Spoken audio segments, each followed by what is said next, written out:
That's actually one of the so basically what I did is design this process.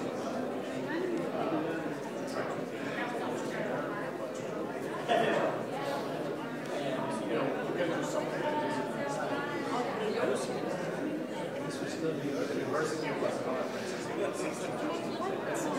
No, this is how I want it.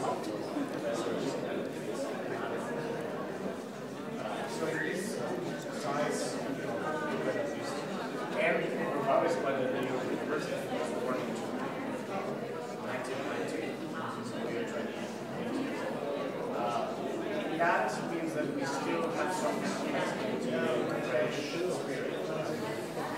You go, at least in Spain, you go to these old-fashioned universities. So, we should have to start change what's and how we're going to any of that. They think that we should not change that.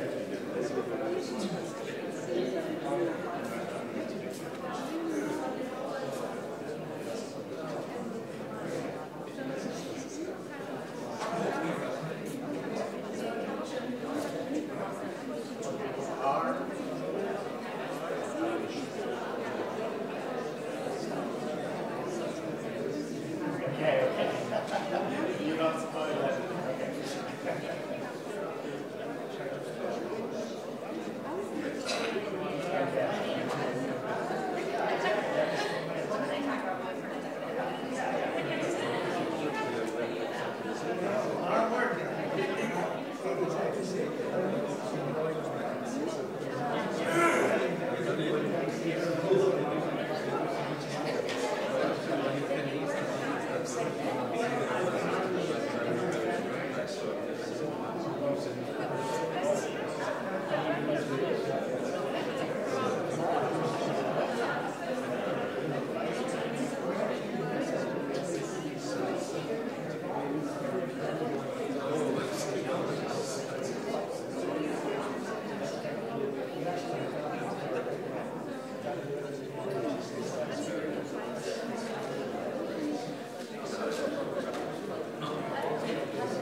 Online, you do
see. Let's go. Let's go. But unfortunately, I see two of them, not just one. I don't know why that is. Oh, because you're not taking the feed from this side, you're taking it from that side. Yeah, but there seems to be nothing I can do about it from up there. That's fine. That's fine. Okay. Yeah. Okay. Thank you. Yeah.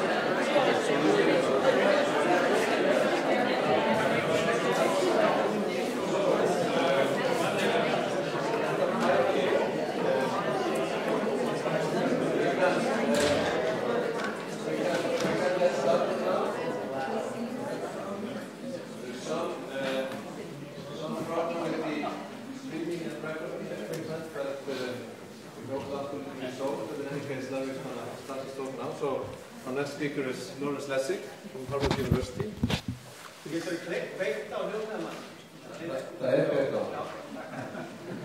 So do I have to be wearing a mic? Or?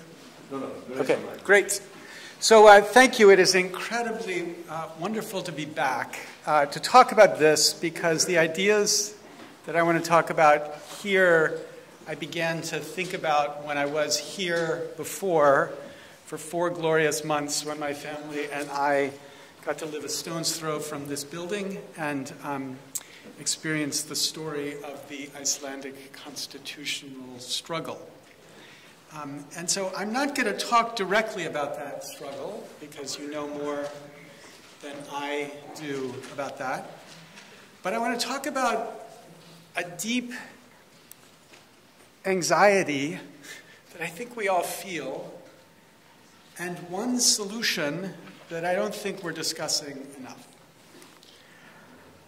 So the inspiration for thinking about this actually is represented in a lot of ways people talk today about the problem of democracy. But this morning, Jose said something that captured a great way to kick off. He said, they don't represent us. And what he meant by that is governments don't represent us. And that's not just true in the United States, where it's certainly true, but it's true of democracies around the world. The sense that somehow we've produced these democracies that don't represent the people. But I want you to recognize the way in which we don't represent us. Right? They are unrepresentative in obvious ways, but we are unrepresentative in non-obvious ways.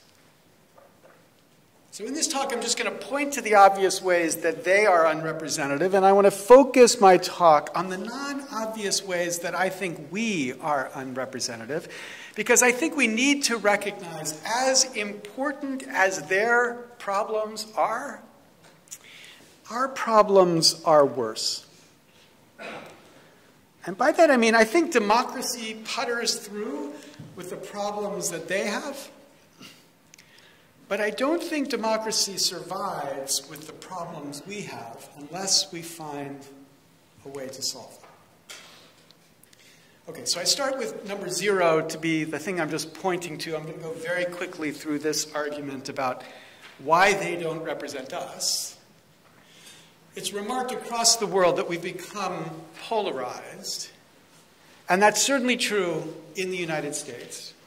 When you think about we in the United States, the public, this New York Times graphic sort of captures the evolution of the median Democrat and median Republican over the last 14 years. And what that shows, obviously, is this increasing spread. But even more dramatic is the way they, representatives, have become polarized. This graphic's not very meaningful here, but what this is trying to represent is the number of times Republicans and Democrats vote together. So in 1949, you see this really intense overlapping voting. But as you look across the history of the American Republic to the modern day, we get to a world where, this is 2011, there's basically no overlapping in voting. Republicans never vote with Democrats, Democrats never vote with Republicans, and that's a dramatic shift from where it was 50 years before. So it's certainly true we are polarized, but I think actually America is bipolar. Because on the one hand, we are deeply divided, but on the other hand, we're really united. Right, so we are divided by party. Republicans and Democrats live in their tribes, and never the twain may meet. You know, it used to be they would do polls and they would ask, what if your child married a black person? And of course, people were outraged. And now people are like, I don't care if they marry a black person. But then these polls ask, what if they marry a Republican for a Democrat, or a Democrat for a Republican? And now, this is the most outrageous thing anybody can imagine. They would like disown their child if they married somebody outside the party. So we live in our tribes and we defend our tribes, and this is the sense in which we are divided. But we are united by a certain belief in America, a belief about our government, a belief that manifests itself as dissatisfaction with our government. There was a poll in the middle of 2016 that found the level of dissatisfaction with our government is the highest it has ever been in the history of modern polling. And the more interesting fact is that there is a common reason that people believe they are so dissatisfied, and they express it, to echo Jose, as they don't represent us. Question after question found dimensions of this unrepresentativeness. Corporations and their lobbyists have too much influence. 64% agree with that. I'm sorry, 89% agree with that. 64% strongly agree with that. And notice there's no difference between Republicans and Democrats in that poll. Or elected officials think more about the interests of their campaign donors than about the common good of the people. 89% of voters agree with that. Again, no real difference between Democrats and Republicans on that question. Big campaign donors have too much influence. 91% of Americans, 90% Republicans, 91% of Democrats. We are united in our view of how terrible this government is and the reasons it is so terrible. And the reality is these special interests that animate us so render the United States ungovernable. We've become, in the words of Francis Fukuyama, a veto-ocracy, a vetocracy, and by that he means a system where there are so many places that you can block change, that change never happens, which means those who benefit from the status quo continue to benefit. The only change that happens is tax cuts for the rich. Okay, so it's because I think we've evolved this essentially unrepresentative representative democracy. Right? A representative democracy means the system must be representative, which means it must give equal representation to the people, but our republic just does not, in any number of dimensions. So you can say, in America, do we have an equal right to vote? No, we have an unequal right to vote because of techniques used to suppress the vote of some over the votes of others. Charles Stewart at MIT estimated in the last election 16 million people had their vote denied because of these techniques. Or do we have an equal vote for the president in the United States? The answer is obviously no. In part, it's because of the Electoral College, but that's not really the core problem. The problem is states allocate their electors according to something called winner-take-all. If you get one more vote than your opponent, you get all the electors. And what that means is candidates focus just on the so-called swing states. 14 states in the United States got 99% of campaign spending in 2016. Now, those 14 states don't represent America. They are older, they're whiter, their industries are from the 19th century industry. Right, so 7.5 times the number of Americans work in solar energy as work in coal mining. But we only ever hear about coal mining in a presidential election because they are in swing states and solar energy is in non-swing states. So that means the people outside of these swing states are not represented, which means the votes of at least 52 million people are basically thrown away by this system. Or are we equal in our representation in the House of Representatives? Obviously, the Senate is unequal, but even in the House, and the answer here, too, is no, because of this system of gerrymandering, which means that if you are a minority in a safe seat majority district, so a Democrat in a safe seat Republican district, or a Republican in a safe seat Democrat district, your votes never matter because the candidate knows he will never need your vote. She knows that your vote will never determine whether he or she wins. And so what that means is those votes are ignored, which in America today means 89 million Americans have no effective representation in the House. Or most dramatically, most grotesquely, are we equal as funders of campaigns? You know, America believes in private funding of public campaigns. Members of Congress spend anywhere between 30 and 70% of their time, for the kids in the room, that's a telephone here, dialing for dollars, calling people to raise the money they need, but they don't call every American. They call 100,000 Americans are funding these campaigns. which means those 100,000 have enormous power relative to everybody else, which means 139.9 million voters are inferior relative to this tiny few. And even this figure doesn't represent the tiny few. I have to cut off 4/5 of this figure to get down to the tiny few who have this influence relative to everybody else. Add this all up, and it's a pretty obvious conclusion, right? They don't represent us. This is clear, and the American people are right to believe that. Okay, but we don't represent us either. I'm going to give you two ideas in this talk. This is the first idea. Okay? So we, in this sense, the we in modern democracy speaks in modern democracy. Democracy thinks it hears us, and it speaks through polls. Two kinds of polls, elections and public opinion polls. And we could go in two tracks in this talk, but I'm going to focus on public opinion polls here, but we could talk about elections too. And the presumption we've developed about public opinion polls is that polls represent us. And in a very scientific way, they do represent us. Done well, they are statistically representative. But the presumption here is that when they represent us, they represent our will.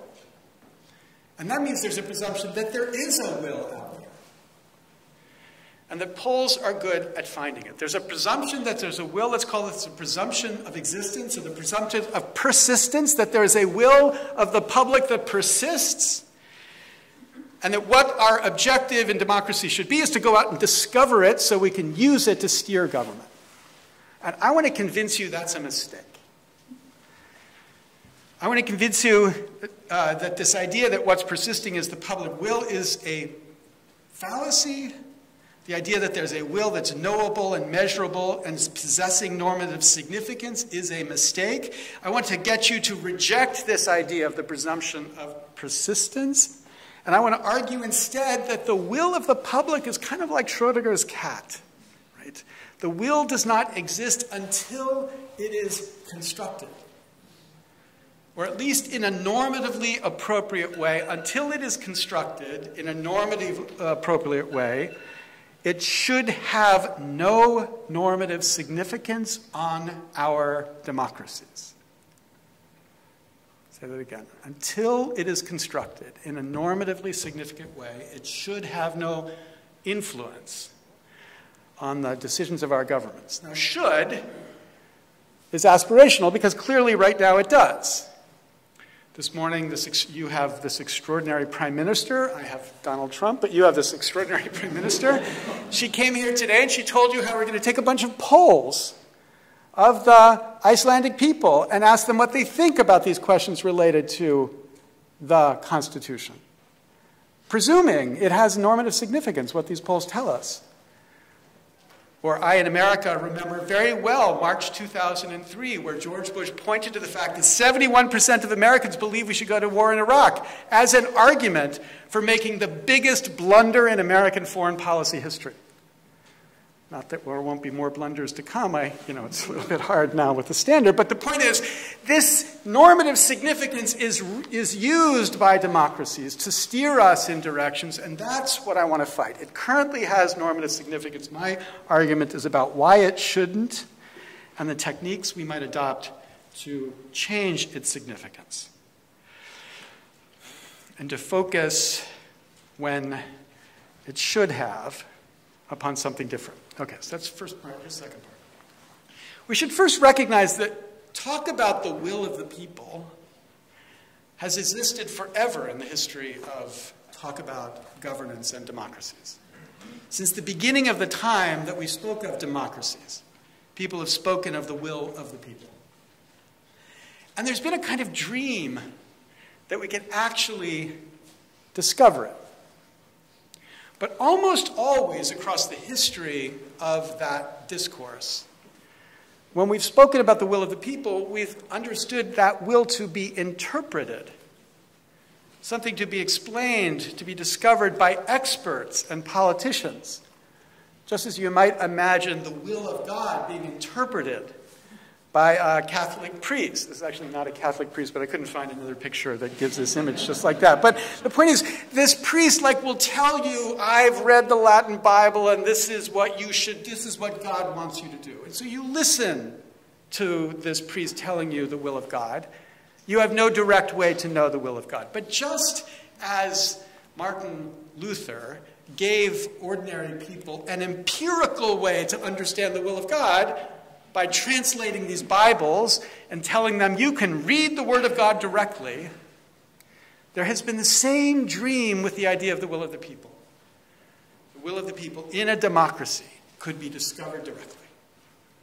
So, James Bryce, in this extraordinary work written in 1883, The American Commonwealth, describes, quote, a final stage in the evolution of democracy would be reached if the will of the majority of citizens were to become ascertainable at all times. He wanted to push a button and know what the people wanted.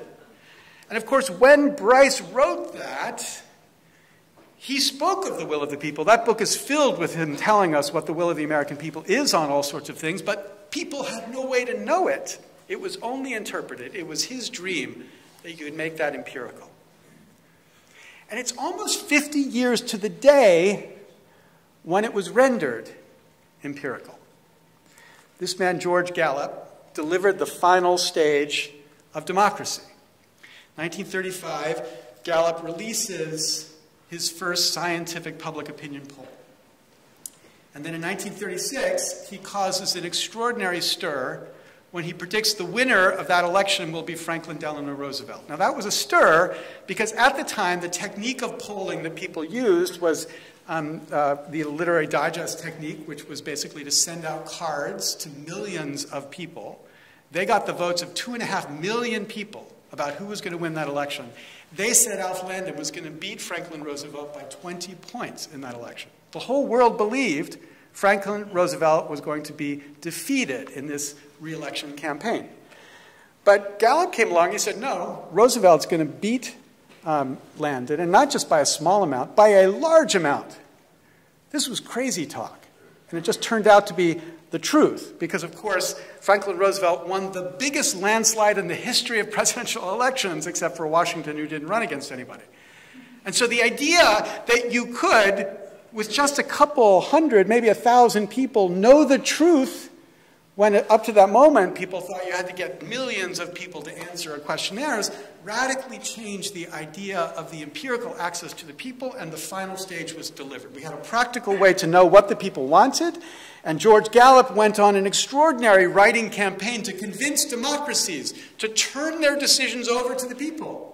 He said, I have no hesitation in living in a country whose everyday citizens feel about major issues as the citizens of our country feel. I'm frank to confess, I should rather trust the judgments of the majority than to trust my own individual judgment. If you say, let the people rule, you can count me on your side, so long as they are hiring George Gallup to run the polls. So this dream of Bryce was realized. We got empirical access to the people's will, and the priests and the pretenders could now be ignored. Okay, now, this critical technology of polling happens in a very important historical moment, and we're likely to miss a coincidence in that moment. Because polling is born just at the moment that broadcasting is born. Of course, in the 19th century, we had mass communications, things like the penny press. But it is the explosion of technologies of broadcasting, whether television broadcasting or radio broadcasting, that makes it such that many can hear at one time the same story. Now, that's not always wonderful. The Germans were not excited about the consequence of broadcasting, but it sometimes was wonderful. Franklin Roosevelt succeeded in knitting together the nation around the idea of defending the world against fascism through broadcasting. In 1939, 60% of people got their news from radio. By 1944, it was 74%. And then it became critical for politics always. So the election of 1960 was decided, most believe, by the television coverage of the debate, because Kennedy was a more compelling figure than the sweaty Richard Nixon. And of course, it became central to the idea of culture generally as people began to have an outlet every night of something they could watch and be pleased to watch. This was a technology that changes how culture knows and changes how culture grows. And all this broadcast was important, but television was the most important. As Marcus Pryor, Princeton political scientist, describes in an extraordinary book, Post-Broadcast Democracy, TV changes everything. And not just because of the concentration of the networks. 1977, 90% of people get their news from 3 television networks. But also because of the addiction to the networks. Television is irresistible at the time. Like it's a device that there's nothing better going on in the house than that device. And so people are just unable to pull themselves away, which means that when they coordinate the delivery of the news, which they did, the news happened at the same time on all 3 networks, the news was delivered to everyone. It was understandable and therefore increasingly egalitarian. More citizens became engaged in mainstream trusted sources than at any time in the history of the nation. People like Walter Cronkite created the image of what news was, a trusted father-like figure. And of course, it was only men. Developing a common understanding held in common by a people of a common set of facts. And it's on the basis of that common knowledge that political engagement changed. This is Pryor's point. This is a critical point to recognize. We knew something. Of course, not everything. I'm not saying this is a golden age in our range of knowledge. Not even every important thing. Not even everything we knew was true.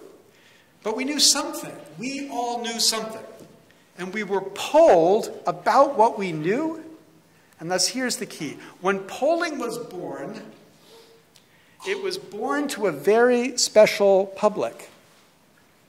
So if you think about stages of the American democracy, if you think of broadcast democracy in the kind of 1955 to 1985 period, and then everything else, the cacophony democracy, polling is born at the moment broadcasting democracy takes off.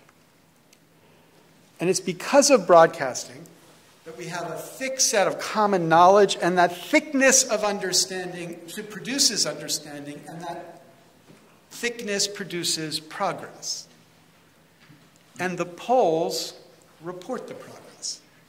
So in America, the civil rights movement is moved dramatically by television broadcast of the events in the South. Indeed, there's this one extraordinary day.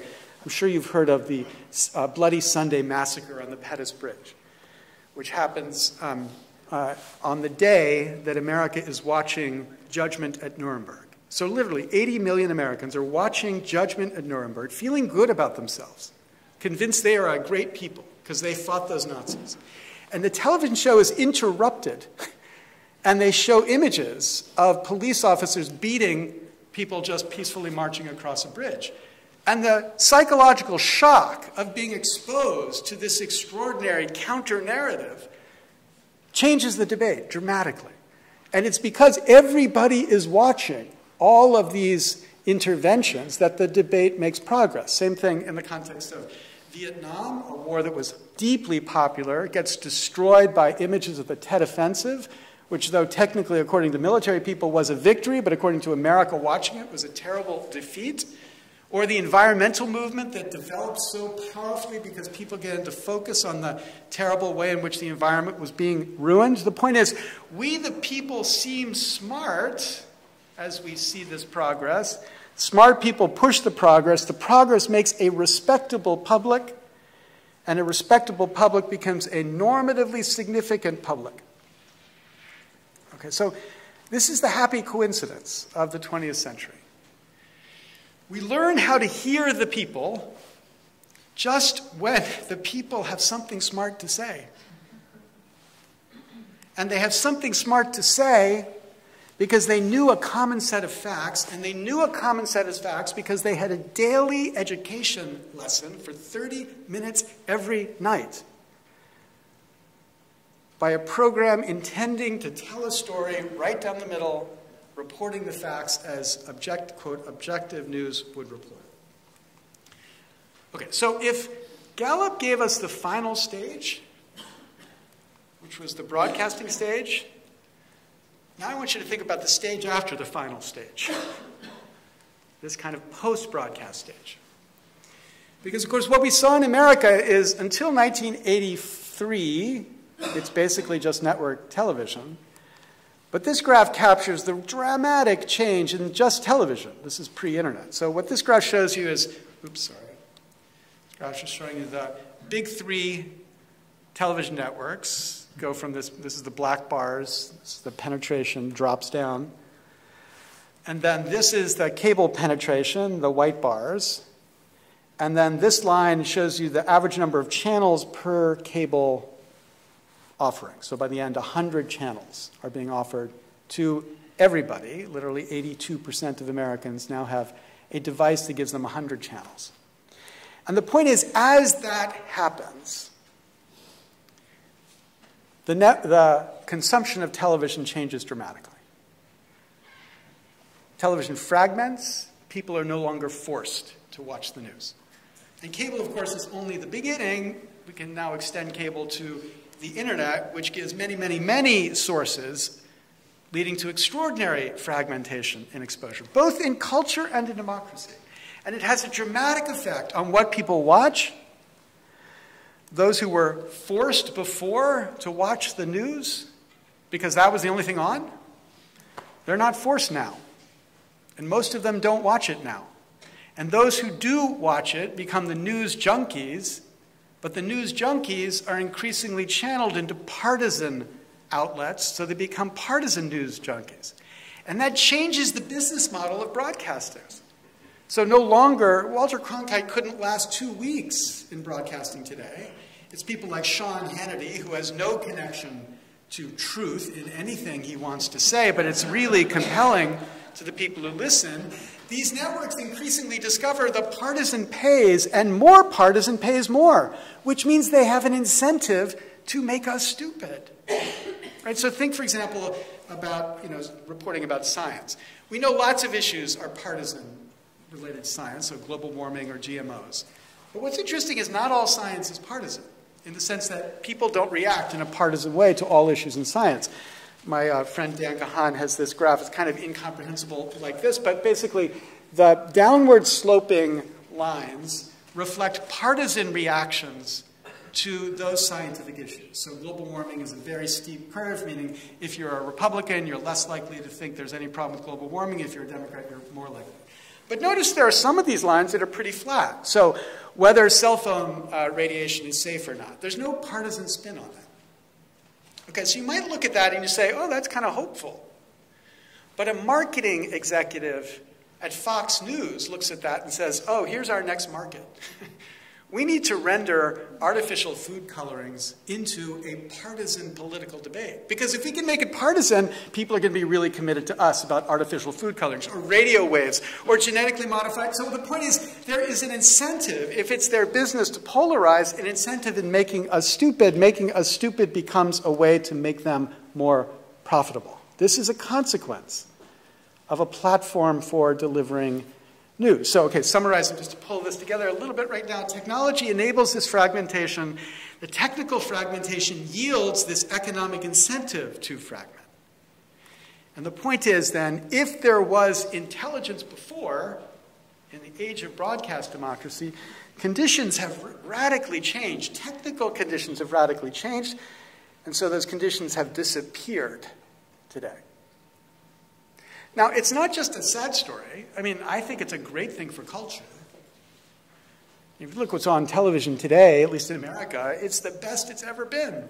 You know, Game of Thrones, Better Call Saul. You know, Francis Fukuyama writes about the end of history, but I think it's the end of culture. There's nothing better than this show. It couldn't possibly be that anything would be better than this show. So it's great for culture because of the diversity of content that's available now. Anybody can get whatever they want, and that's wonderful and amazing to celebrate that diversity. But it's terrible for knowledge. It's terrible for common knowledge, and therefore terrible for democracy. Okay, so how do you respond to this? Well, there's the anti-democracy response. People will look at the consequence of this and say, see, the people are just absurd, so ignore the people. books like Technocracy in America, which is not really about technocracy, but the point of the argument is we need to move away from democracy as the model for organizing or setting up governments and think more about governance, like making effective governance work. And the pro-democracy response, kind of Habermas inspired, is to say, well, let's think about how we can go back to a world where we all understand enough to be sensible citizens. Now, it's my view we're not going back. This diversity of access to information is just not going back. And so then they say, well, let's educate the people better. And I don't know, I think it's only people who don't have kids who say things like that. And then the people who say, let's subsidize attention to this. So my friend Beth described this book, Bruce Ackerman and Jim Fishkin, who will be here tomorrow, have deliberation days. So we subsidize a day where everybody sits together and deliberates. But I also don't think subsidizing solves this problem. Because even if you get them to focus on a day, these are not problems solvable in a day or even understandable in a day. All of these solutions are hopeless, but importantly, they all presume that democracy needs us all. They all presume that the solution to the problem is to raise all the people, to bring us all to a place where we can be sensible Democrats, sensible citizens. They're solutions because they fix us all as we happen to be now. Okay, here's the key, the second idea that I want to give you today, for free. The second idea is thrown in. Okay? We need to give up that assumption. We need to give up the assumption that we, as we all happen to be now, is an important thing to worry about. We need to give up the assumption that it's really critical that we all understand the issues of policy enough to say sensible things about them. We need to give that up and to recognize that the we that there is always built, it's always constructed, it's always interpreted, and it must always defend how it was constructed. Okay, so I think you see this point a little bit sharply as we go back to this us versus them frame, us citizens versus them government. Their views are always constructed. They are never just found. You know, if you walked up to Justice Breyer, he's a smart justice of the Supreme Court, and you said to him, what do you think about admiralty law? Justice Breyer said, you're not allowed to quiz me about admiralty law. You want to know this question about admiralty law, get a case, write some briefs, have an argument at the court, we'll deliberate about it, we'll write an opinion. At the end of that process will be our view of admiralty law. Same thing with the president. Well, I mean, this is the exception that proves the rule. So not this president, but this president. This president never spoke off the cuff about what the presidency thinks. Like, the president recognizes that when the president says something, he is supposed to speak for the presidency. And what that means is he has millions of people as smart, or not quite as smart, but hoping to be as smart as Beth, around him, telling him what he needs to think and how he needs to think about it. He deliberates with them. And at the end of that process, he delivers the speech about what the president thinks. Same things even with members of Congress. They all have views, but their views are built. They are constructed, and they speak in a particular way, a constructed way, a way that is informed and supportive and reflective, and in that process, they get staff. So why not us? Because, of course, we have views, but our views are just found. You know, somebody calls somebody up 6 o'clock at night when they're trying to take care of the family or make dinner and say, what do you think of thorium reactors? You know, are you for thorium reactors? Or NAFTA? Should we repeal NAFTA or not? And they get answers, and those answers get recorded, and that's how we get rendered. We speak in a particular way through these systems of aggregating our views, which we all know render us in the dumbest way possible, leading us to say things like, yes, of course, we should invade Iraq. Rather than being informed, supportive, and reflective, we are not informed, supported, and reflected. We are uninformed or differently informed. And so in that, we get, and in that process, of course, we get no staff. So what do we expect? It's obviously rendered ridiculous. Process is designed to render us as ridiculous, as no other public office is. They get constructed as smart. We get constructed as ignorant. And why is that? Why do we allow that? Okay, so again, I'm claiming there is no will out there that persists. Any will is constructed. And the only question we should be asking is, can the mode of construction be justified? And so, can the prepared and informed mode for them be justified? Obviously, yes. God, if we only had a president who believed in that again, right? That would be amazing. I know he could be a Republican. I don't care. Just let him think, or her think carefully before she or he tweets. So yes, that can be justified. But can the random quiz for us be justified? The idea that we get represented by this random question asked to people who are randomly informed, the answer is obviously no. All right, so then these questions then point us in the direction of thinking about how can we construct we's that we respect. So one way to do it is might think about, regulating polls. Or at least the Europeans could think about that. The Americans could never regulate polls. But imagine polls were required to report what kind of poll they were. Not just in the sense of we randomly surveyed 500 people, but they had to reflect whether they were informed and reflective population that was polled. And if they were, they'd put like an IRP. And if they weren't, they'd say a not IRP. But the point is we can distinguish between polls that actually are polling people who know something because they've been informed of something and are representative versus polls that just take the random slop. Now, it's not like all polls need to inform people of something. The poll, who do you want to win in the World Cup? You don't need any education for that. People have self-educated, and there's no gap in understanding. But polls like, should thorium reactors be built? That is not a meaningful question unless you are talking to people who have had some opportunity to think about it. So the first thing to think about is maybe we should start discriminating among polls. But the second, I think, more important point is that we need to think about how to make us better, by which I don't mean make all of us better. I mean make some of us better, by adopting a model of the public speaking that mirrors what we recognize happens with a jury. If you think about juries in America, juries are really central to America, not so much the rest of, not necessarily the rest of Europe. But juries are this extraordinary institution where we, in a really imperfect, but imperfectly random and not sufficiently representative, but we, in a very committed way, allocate critical decisions to a sub-public, to a mini-public. In America, they can send somebody to death, or they can allocate billions of dollars in damages.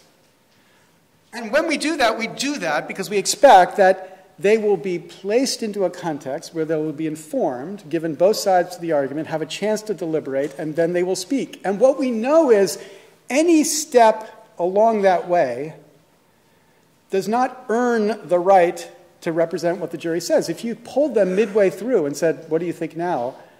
You can't say that's what the jury believes. The jury only speaks at the end of the process.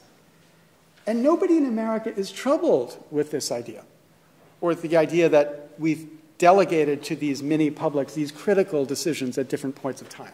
Because we've internalized the idea that we all couldn't do it together. So we got to have we doing it somehow. So why not have a we who is informed and reflective and careful do it? And, as long as it's not corrupted in some way, that will be better than the alternative. It would represent us better.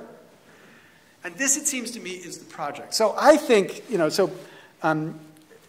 might be because I'm proud she was my student, but I think what Beth was talking about here should be the general category that we're thinking about. Crowd law is the general category. It's the category of, it's a field that is reflecting on the different ways in which we can produce a better we.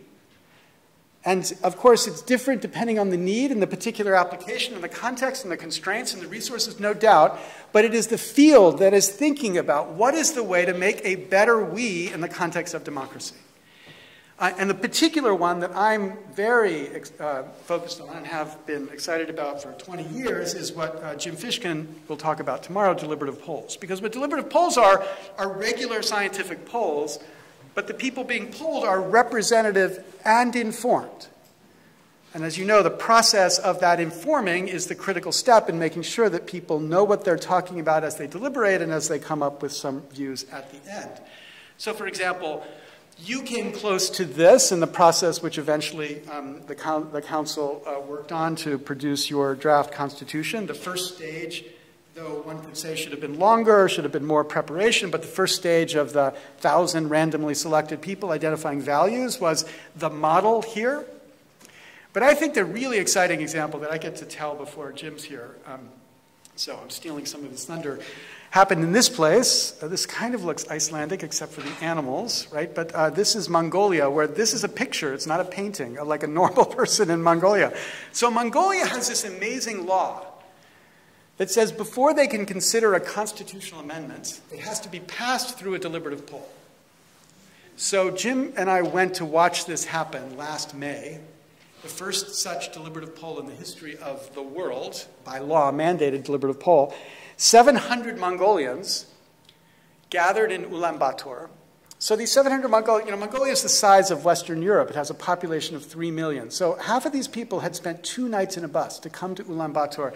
And as you might be able to see, most of the ones, especially coming in a bus for 2 nights, come in their traditional garb. This is a perfectly representative sample of Mongolia. It's slightly more women than men, but in the scale of things, that's not a bad mistake to make, perhaps. But it's as close as they could get to representative of Mongolia. And what they did is they gave them a briefing before they came, and then they gave them the opportunity to deliberate in large groups and in small groups about these amendments to the Constitution. And so I had a translator, and I walked around and listened to their deliberations. And not all were deliberating all the time, but the point is, this process produced something that was, for me, incredibly inspiring. Because, as a Harvard law professor who teaches constitutional law, I was convinced they would never be able to understand the subtlety of the question which they were being asked to answer. And within a day, the argument and the discussions were as serious and reflective as any could be among professors in faculty. It turns out constitutional law is not rocket science, and it shouldn't be rocket science. It's about governing the people. So the people ought to be able to reflect on it, and this was an extraordinary context where these people were not elected, but they were not ignorant. And they produced a we that we could be proud of through this pervasive effect. Now, the challenge here is, how do we make the results of these things persuasive? Because the truth is that though there have been many experiments like this, the public has not yet embraced them. So Canada all the time has things like deliberative polls that then get submitted to a referendum. Every single time they get rejected in the referendum, which means the people here's what the people thought, and then they say, hell no, we think something different. So I think we need to think about the strategies that might render sensible the alternative to the ignorant that we see in public life right now. And so one part of the strategy is to utter the obvious again and again, loudly and as convincingly as we can, that in this system we are rendered ignorant now, and that unfairly, because we're not, and it's unnecessary because we could have something like deliberation to make us less ignorant. Second is to demonstrate alternatives repeatedly, multiply the number of crowd law-like alternatives to show people how there are different ways we can participate and participate in a credible way, and to institutionalize the practice. So as Mongolia had done, imagine the ability for Congress or the president to call for a deliberative poll in the United States, where you could imagine 5 of them running simultaneously, addressing some question. And at the end of that, you compare the results from 5 of them. And if they all agree, I guarantee you the public would be deeply persuaded by the fact that these 5 separately constituted bodies had come to the same conclusion. Okay, one final point before we end. I think we know now, we didn't 50 years ago, but I think we know now that we can be represented well. I think we know we're not stupid. we are ignorant. But ignorance is a curable disease. And what we need is a strategy to cure it, one mini public at a time, and then a strategy to let us speak. Thank you very much.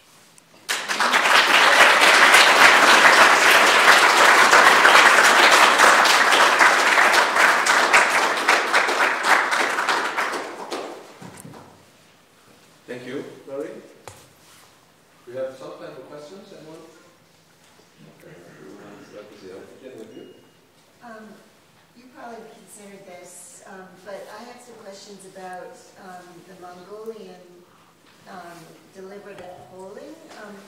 I had read that there were some issues with both the questions asked, in that arguably they were controlled by politicians, so that whenever you do a poll, you have issues with the quality of the survey questions that are asked, and also the results, in that, for example, they came up with a 5-branch of government solution that some commentators think is totally unworkable because the balance of power across those 5 branches is very unclear which branch does what. So how do you know that a deliberative system is going to actually be better than problems with almost any kind of poll? Yeah, well, so first let's recognize it's Mongolia. And so that means it's a post-authoritarian democracy. And so therefore there's lots to be skeptical about. And we met with lots of people who were deeply skeptical about the truth of the claims that these were randomly selected people, blah, blah, blah. So I completely agree. I don't have the data to verify that what they said was true. But as to the first question, I don't think that's a problem.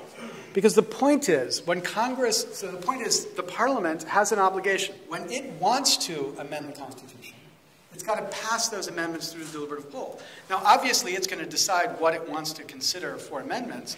And I'm not saying this should be the only process by which the public could say what should happen in the amendment process.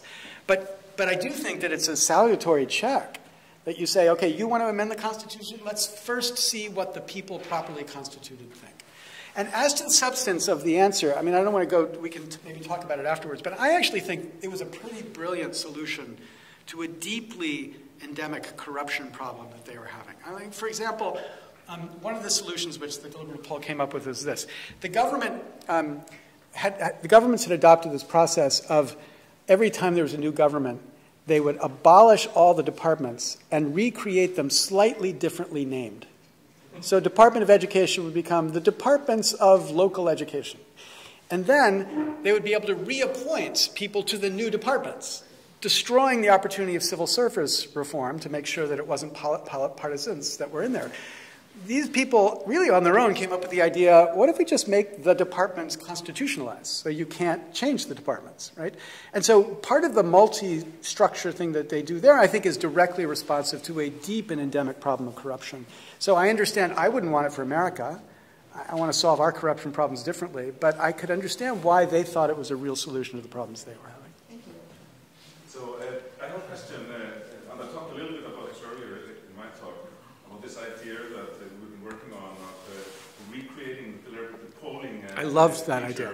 Yep. As an online experience with AI managing the process and hitting all the information and informative aspects of it and so on. Let's say that this fantasy can happen, and then we can could scale it so we have one running.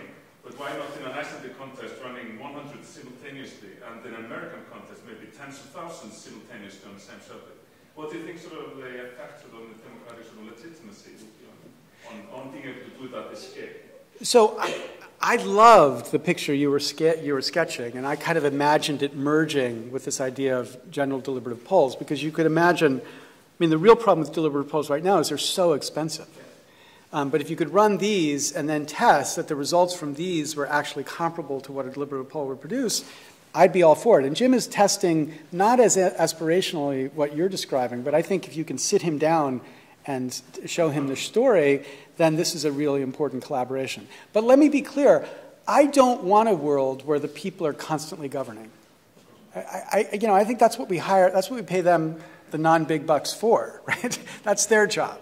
I think we need to have a way when we know that they can't solve a problem for us to step in and do something about it. So you might say, in America, even though 80+% of Americans want gun control legislation, oh, I'm sorry, we have to call it gun safety legislation, it will never happen because of the power of the NRA. It just won't happen. So, we need a way around in that kind of context. Or a constitutional reform that would radically change the corrupt system that we elect candidates. I mean, they're never going to make that change. They talk about it because they like to get people to vote for them or send them small dollar contributions when they talk about it. But they're never going to be able to make that change until we had something on the outside that forces them to do it. So I think what we need to do is develop these alternatives as not regular, but as summonable. I'd be happy to do them a number of times to get people comfortable with them, but I think that they need to be thought of as a way around a broken representative system, a kind of shadow government on the representative system to force them to recognize they can't get away with it forever. One of the factors that led to the fragmentation of the media landscape in the United States was the deregulation of the FCC under the Reagan administration, which led to not only the fragmentation of media sources, but I would also argue coincided with the rise of ignorance as you talk about it. So my question is, how do we prevent the colonization of a process like you've outlined here by either government that has its designs on ending it, or the free market, which has every reason to want to establish its own flip-flopping process? Yeah, well, so I would just invoke, Robert's your first name, right?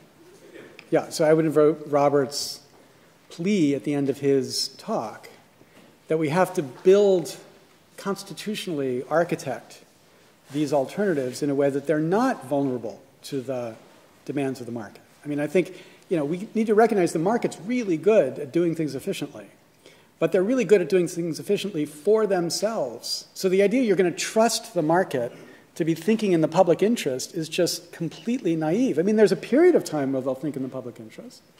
But at a certain point in the arc of their life cycle, they're not about the public interest. They're about how do we extract as much rent as we can from this project. So I think one answer is you commit to open source, freely licensed infrastructure that creates a constant opportunity for competitors to come in and to eat your lunch if you begin to behave badly.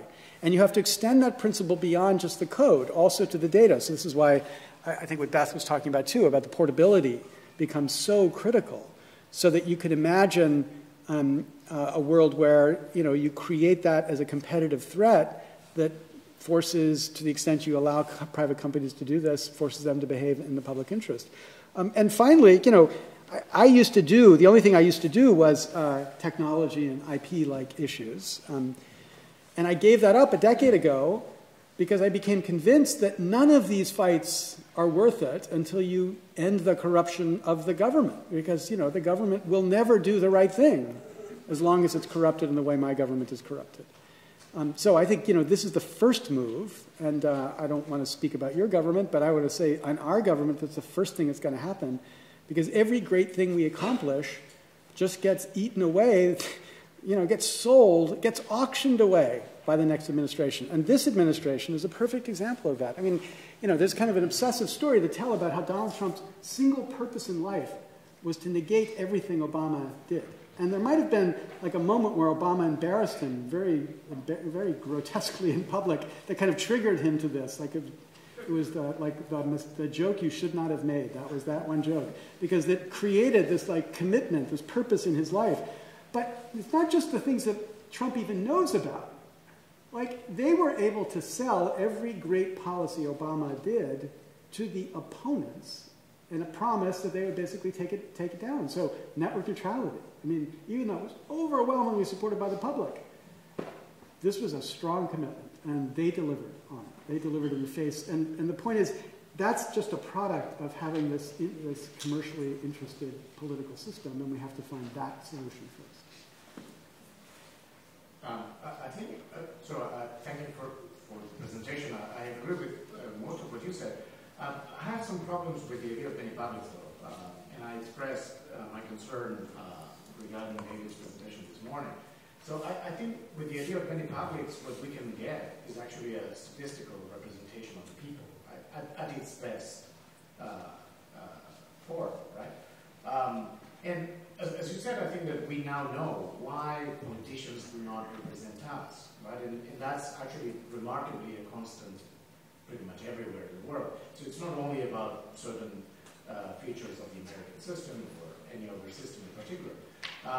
So we know why they don't represent us, and I think, so I would resist a little bit the temptation to say, let's try to replace, these representatives by another form of representation that is more statistical, and it seems to be closer to what we would do if we were in the circumstances of. And then, so I think that we should resist this, because then, so the obvious problem that arises is the problem that you mentioned, right? So that how can we connect this with the real people that is meant to be represented by this many publics, right? And I think it's all about this particular connection. So I think I'm not surprised at all that the people is not attracted by what the members of these many publics are doing or saying over the weekend, right?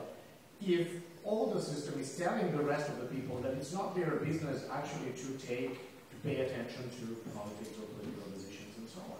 So I think in the end, I guess, what I would like to say is that I would trust much more on education. So you just said that all parents should know that education is not super effective, but I wonder why. I would like you to elaborate a little bit on this. I think that we haven't, what I would say is we haven't done very well in the way in which we educate politically our citizens.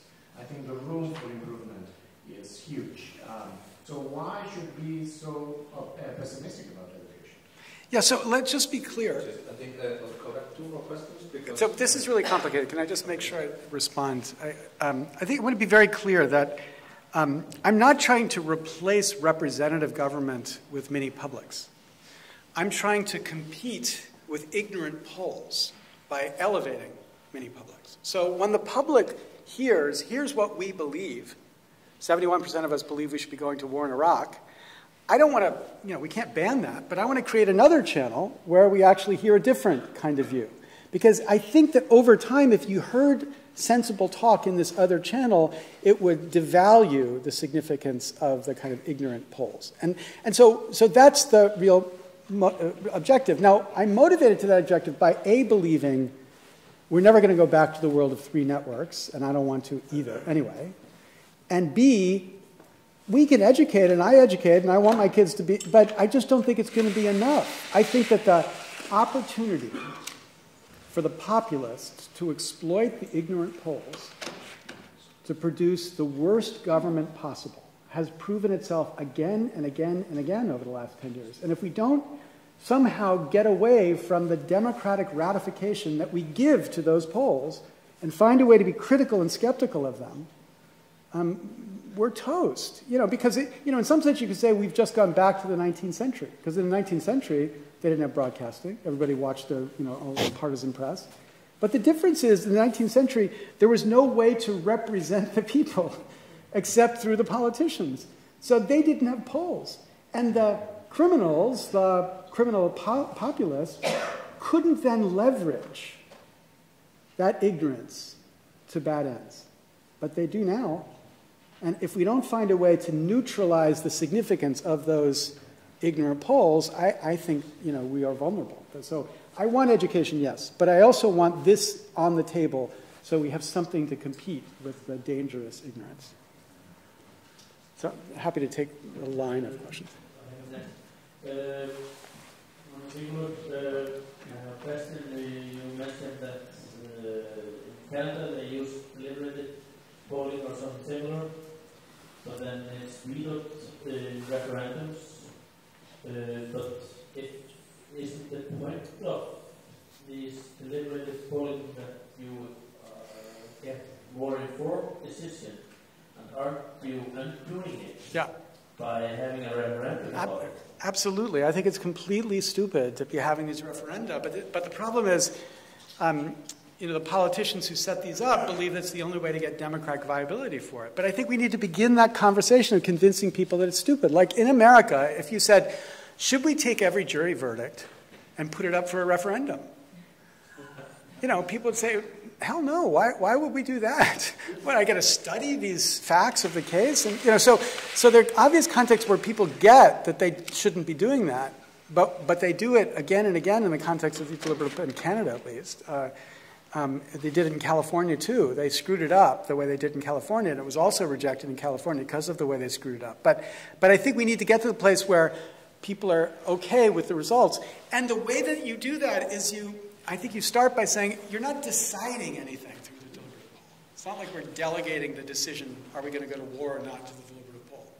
You're just creating an opportunity for this to be on the table to help the public understand what the public should do. As I said, I was going to take a line of questions, but then I just didn't. Maybe I can be personal. I'm Bernie Ruddock from the University of South Florida. I'm very much with you, and I think this resonates strongly with my own work. I even, when you talk about this stuff like that, I think about something like legal food. So whenever I say this, though, the next question that comes is, how will we ever get there? And so, I never really, and then I get all kinds of proposals, revolution, strong social movements. So I want to hear your answer to this question. How would we ever get to this, to these proposals, given the state we're in right now? What would it take? So am I going to take a line of questions, or? This is the last one. Oh, okay. So I think we get there by Beth succeeding. I think we get there through many experiments of alternative ways of capturing what the people think, beginning to be visible to the people. And these create the space in their heads that there's something other than just politicians or polls. I think what you did, what happened here in Iceland, when it was being focused on by the public, created that opportunity. I think people were genuinely, kind of amazed in a good way of the complexity of the process. Like first you went to the people in a random representative way, then you went elections to elect people like Kata to the committee that drafted and then you had a drafting in public, and then you had a referendum. Those are all different ways of trying to capture what the people think about. And I think what we need to do is to give people this recognition of the diversity and the alternatives as a way to make them more plausible. And once you make them plausible, you begin to make it in the interest of some to use them and to deploy them. So that's the end of my strategies, was to say, we've got to institutionalize these alternatives. Got to make it possible for somebody to push a button and 5 deliberative polls appear on the horizon. And let it happen 5 or 10 times over the course of 10 years. And then I think people will begin to say, this is kind of an interesting thing to focus on. I don't see an easy solution to it, but I do think that the problem is catastrophic if we don't solve it. Because democracy is embarrassing. It is deeply, deeply embarrassing right now. And it's not going to get better just by electing Democrats in America. It's going to be just democratic embarrassing. And so we have to find a way to steer it away from the embarrassment that's been produced by the extraordinary luxury of perpetual internet access, no matter where we are. Great. Thanks. Thank you so much.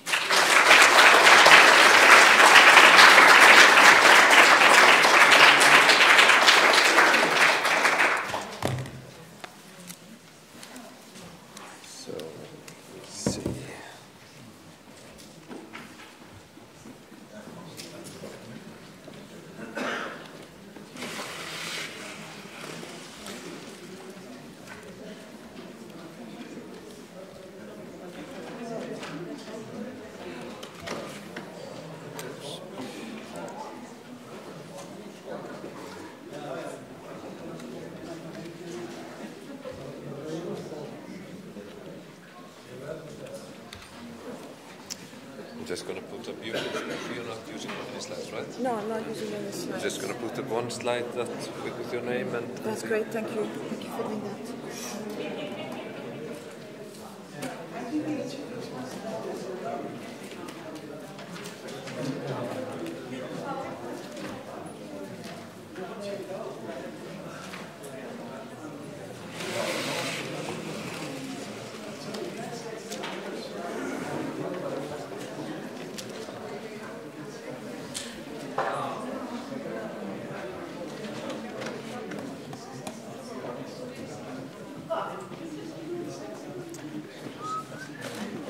Can you give us a bit more light as well? Yeah. I'll do that.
So this would be the light. Okay, so our final speaker today is Catherine Dupré. How are we doing for time? We're doing okay, don't worry. Okay. Yeah. Okay, so I'll just give you the floor.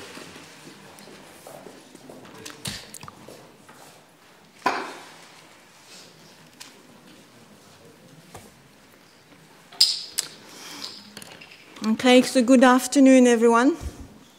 I have the pleasure and a special privilege of being almost the last speaker of the day, which is always difficult and challenging. So, my talk is entitled We the People, and Lawrence and I didn't talk about this, so it's completely coincidental. We did agree on having sort of apparently similar titles. We the People, but my focus is on Icelandic constitution making process. So Icelandic constitutional drafters and the constitutional promise. So I want to gradually take us back to what is for me a core issue and core reason for being here, which is the constitution. What is at stake? We are talking about making or remaking or unmaking and revising the 1944 Icelandic Constitution. I speak here as one of the foreign experts who we were labeled like this, I think, at the beginning of the day. I have no problem with being a foreigner. I think I've been a foreigner most of my life. I would like to add a little caveat on expertise. I don't want you to think I'm completely stupid and ignorant, although we had a very interesting discussion and reflection on ignorance of the people. So perhaps we need to have a discussion about the ignorance of experts. But what I want to do is just frame my level of expertise when it comes to Icelandic constitutional matters, and I'm far less expert, I freely acknowledge, than many of you here in the room. My claim to knowledge comes from having followed, in fact, I preceded it chronologically. I swear I didn't trigger the crisis, yeah? But I have been followed what happened in Iceland since 2008, and I followed the different stages. So this is one sort of longer-term view I have benefited from.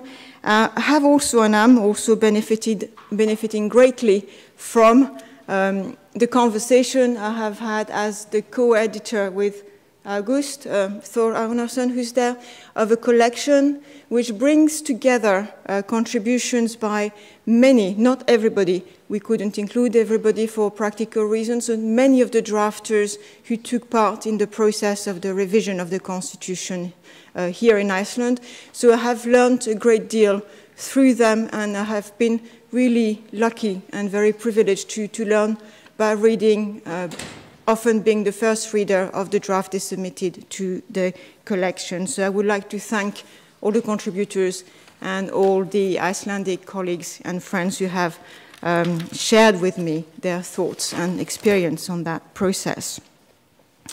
My wider field of expertise and where I come from is the field of constitutional, comparative constitutional scholarship, and specifically my other sort of counter example to what has been happening in Iceland and a recent process of constitution revision is the Hungarian example that everybody, now we've seen many pictures of Viktor Orbán, the Hungarian prime minister, and that is a very sobering example of what constitution revision gone wrong can mean. So I'm taking the discussions here in Iceland very, very seriously. Let us not forget that the revision of a constitution and the process and the procedures that are followed are often a key firewall between democracy and what I would call anti-democracy. So what is at stake here is really important. So what I want to do today is share some observations on what I have learned from the Icelandic process and my own reflection. It is by no account a complete knowledge, and I don't claim any full and exclusive and comprehensive understanding, and certainly not expertise on this field. I will make 3 big points in my paper, in my talk today, on the basis of my observation and where I come from. The first point is to consider what we the people are. So it's a very different take from Lawrence, who spoke before me. But this raises issues, and certainly in the Icelandic context, of multiplicity and identity of the people and legitimacy.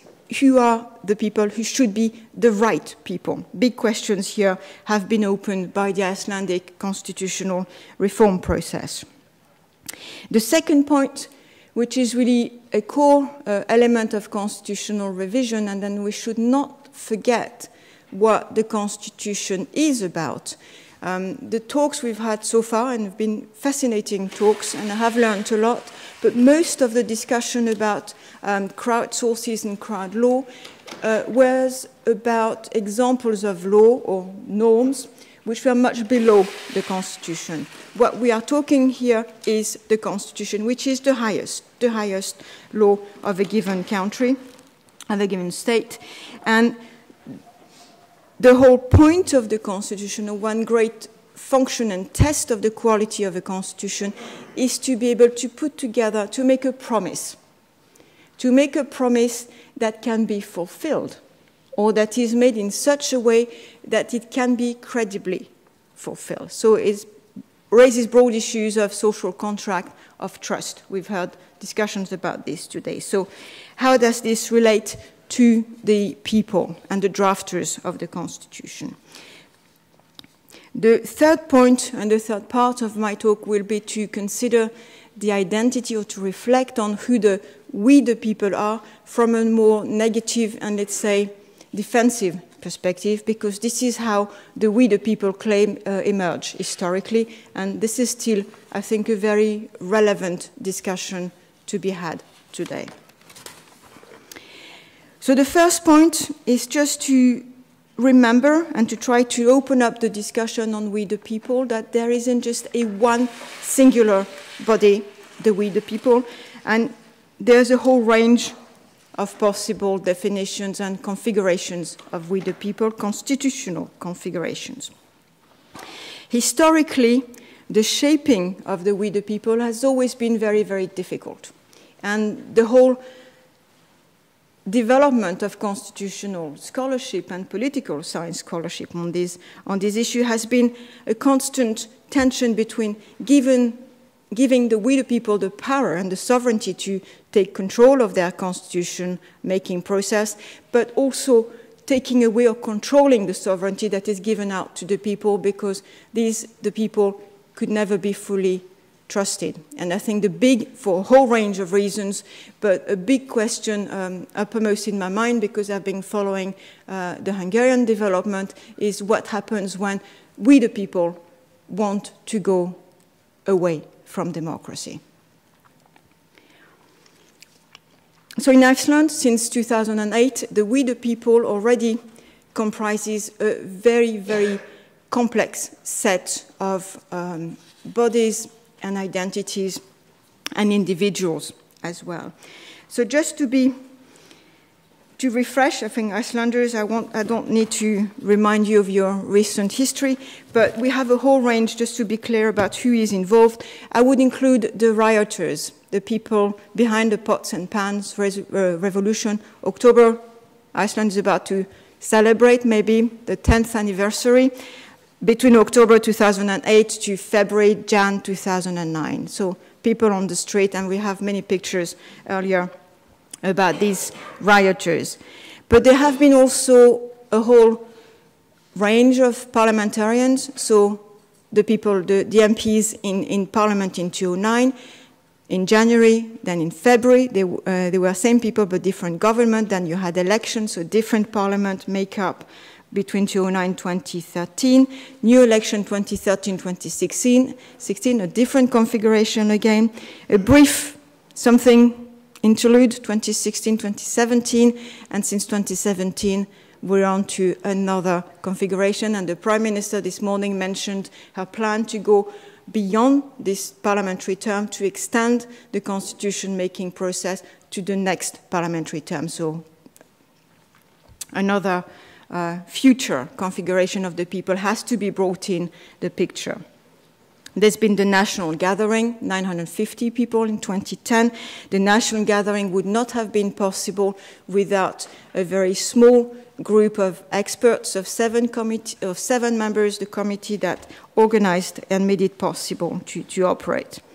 Everybody's attention has been rightly focused on the work of the Constitutional Council, 25 people elected and then, then appointed out of a list of, I think if my memory is correct, 524 candidates who ran for the assembly elections. Of course, we mustn't forget the referendum of 2012, which had quite a high turnout, not as high as perhaps it could have been, but high turnout. So those people here who voted in the referendum have to be obviously brought in the picture.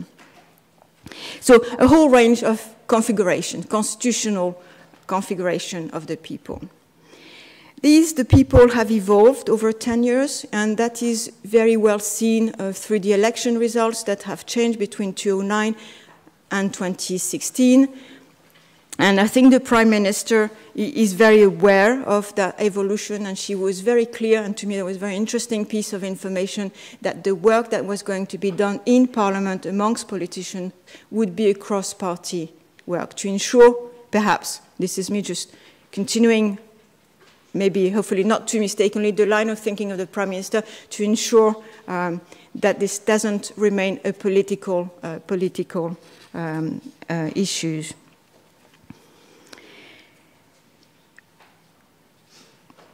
One big issue of one of the way of looking at the people is to look at who they are. So we know who they are. Sometimes we would know their names when the bodies are small, the constitutional bodies are small, but sometimes we don't know, but we know the criteria that are leading to their selection and identification as the people. And that is, I think, a very important element of the configuration or constitution of the people. Very important, the idea of transparency. And one issue that has troubled me slightly from that perspective when I was listening to all the talk about direct democracy and crowdsourcing is that in those processes, it seems to me that we are never quite sure that who is behind the screen, who is on the other side of the screen, and that may be an issue that is worth discussing a little bit further.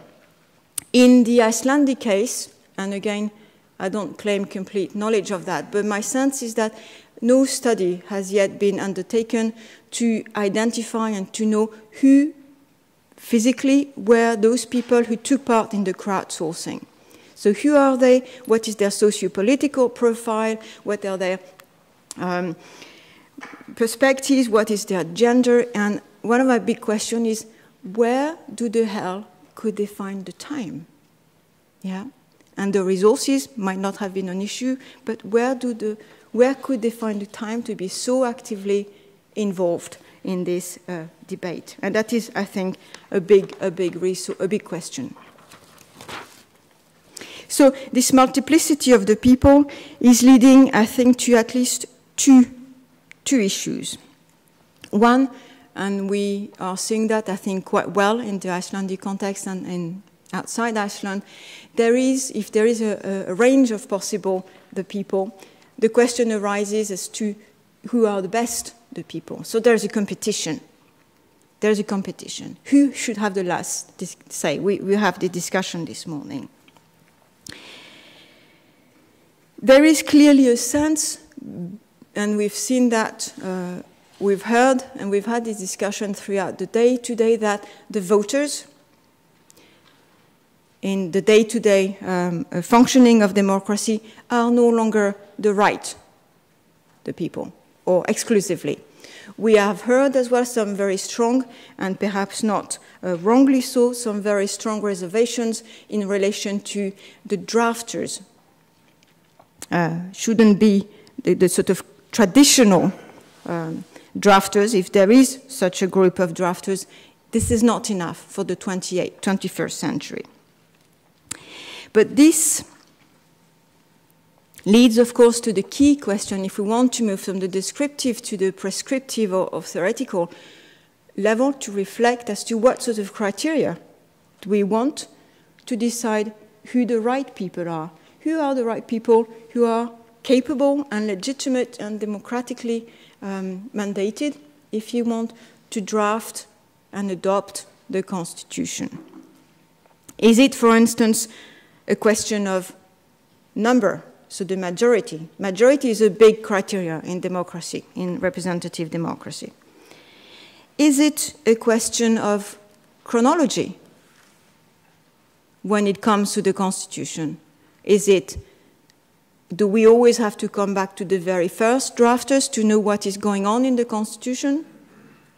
Do we have to forget about those and just consider the latest drafters, the latest group of people who were involved in its revision, and just put all the other previous we the people in the background and reinterpret their view? Are these the politicians? Are they better placed? And the sense is clearly that the politicians are not exclusively. In Icelandic experience shows that, discussion shows that, but it's not only in Iceland. So should we give priority to the people as the lay people, like the ordinary man, woman? Should we not fully trust the lay people because they don't have the knowledge or the expertise? So should we bring in the experts? And what does it mean to be an expert in constitutional matters over a lay person? If everything fails, let us trust complete chance. The national gathering here in Iceland was a random selection. We have seen example, we have heard example of further other random selection, the Irish case called sortition. I didn't know the name before. Should the people be mediated? Should they be just direct? And what is a better way of configuring these people? But last but not least, and in the light of all the discussions today, I think one key criteria, certainly one key issue that should be discussed, is the issue of transparency, of knowing who the people are. They should be knowable in one way or another, because ultimately those are going to be those who are accountable. They are going to be responsible. So we need to know who they are, if only for this reason. We need to know the argument of transparency is also very important if we want to make sure that there is no fraud or minimal fraud or no possible abuse of the processes of decision-making that are given to the people in those ways, particularly perhaps all the new processes described that we have heard about today. There is no one answer, there is no real answer in the field of constitutional theory or political theory to these questions, and I think one of the great benefits of the Icelandic constitutional reform, and some Icelanders here feel quite a little bit disillusioned and a little bit disappointed with what has not been achieved, but one of the great benefits is to have raised those questions back to the foreground of the discussion, not just in practice, but to bring this to the attention of scholars and to bring them to the field of theoretical thinking. And it was interesting to see and to hear the invitation of the Prime Minister towards academic to come and get their brains working in those areas. Not that academics necessarily have the best brains, but I like to think that because we are paid for thinking, we have a bit more time than perhaps most other people, although that doesn't always guarantee a better result. I have to be clear about that. So, a range of people, diversity, multiplicity, identity, and how we choose who should be the right people. That was the first part. The second part second issue I want to discuss with you is what are the conditions necessary to make the existence of the people possible. It's one thing to know who they should be, it's another thing to create through, I think, the Constitution, the possibility of their existence. And I think here very much we must go back to the idea what the Constitution is. And the Constitution is, if you want a very, very simple definition of a constitution, a very basic constitution, is the promise that we the people that we find at the opening of the constitution, and this is an innovation of the 2011 proposal of the Constitutional Council, that this we the people will always work for everyone, not just be understood as the drafters who drafted the we the people and who wrote and put their name, either signing it as former MPs but put them can be associated with the drafting. Everyone who has to live under the Constitution should be able to recognize themselves, to feel an identity connection in the Swedish people. And I think that is the fundamental constitutional promise, and this is what constitutions are about. So we need to look beyond the short term, although in Iceland is not so short term, it's proving to be quite a long process, but we need to look beyond the moment of drafting, beyond the moment of adoption of the Constitution. What makes the possibility of existence of the people on the longer term for all the time the Constitution will be in force. So there are three sets of conditions. I have here tried to organize them in relation to the contribution or what the lessons we can learn from the Icelandic constitutional process. And I think here there are very interesting things happening in Iceland. The first set of conditions is what we already know. So paradoxically, these are not issues that have been all fully developed in the Icelandic discussion, but they are there. The second set of issues is what we did not know, as in constitutional scholarship was not so aware of that. They are not mainstream issues, and so we are learning something new from the Icelandic experience. And